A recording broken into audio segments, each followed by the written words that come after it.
Let's explore data modeling, specifically focusing on one-to-many relationships.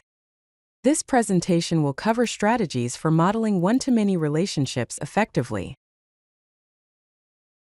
A one-to-many relationship occurs when one parent document relates to multiple child documents. Consider these examples: a blog having multiple posts, a user placing multiple orders, a company employing multiple employees, and a category containing multiple products. Each of these represents a scenario where one entity is associated with many others. One strategy for modeling one-to-many relationships is embedding. This involves storing related data as subdocuments within the parent document. Embedding is best suited for small, finite sets of related data. For example, in this JSON code, we have a user document with an ID of user123. The document includes the user's name, John Doe, and an array of addresses. Each address in the array contains the type, such as home or work, and the corresponding street. Another strategy is referencing. This method involves storing references to related documents in separate collections. Referencing is most suitable for large or frequently changing datasets. Here's how it works. In this example, we have a user document with an ID of user123 and a name of John Doe. Separately, we have order documents. Each order document, like Order 456, includes a user ID field that references the user's ID, linking the order to the specific user.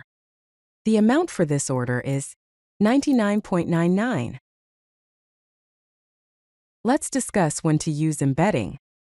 Embedding is beneficial when the data size is small, typically less than 16 megabytes. It's also useful when the data rarely changes and when the data is often read together, requiring only a single query. However, avoid embedding when the data grows unbounded, undergoes frequent updates, requires independent queries, or involves large subdocuments. Now let's explore when to use referencing. Referencing is ideal for large datasets, data that undergoes frequent updates, scenarios requiring independent access, and many-to-many relationships. Keep in mind the trade-offs. Referencing may involve multiple queries, join operations, consistency challenges, and more complex queries. Let's go over some best practices. Key guidelines include considering query patterns, thinking about data growth, planning for updates, and monitoring document size. For performance tips, index reference fields, use projection wisely, batch related operations, and consider data locality. In summary, remember that embedding is suitable for small, stable data that is frequently accessed together. Referencing is better for large, dynamic data that is accessed independently. Choose the strategy based on query patterns and data characteristics. If you like this video, hit that like button and don't forget to subscribe. Visit CodeLucky.com for more such useful content.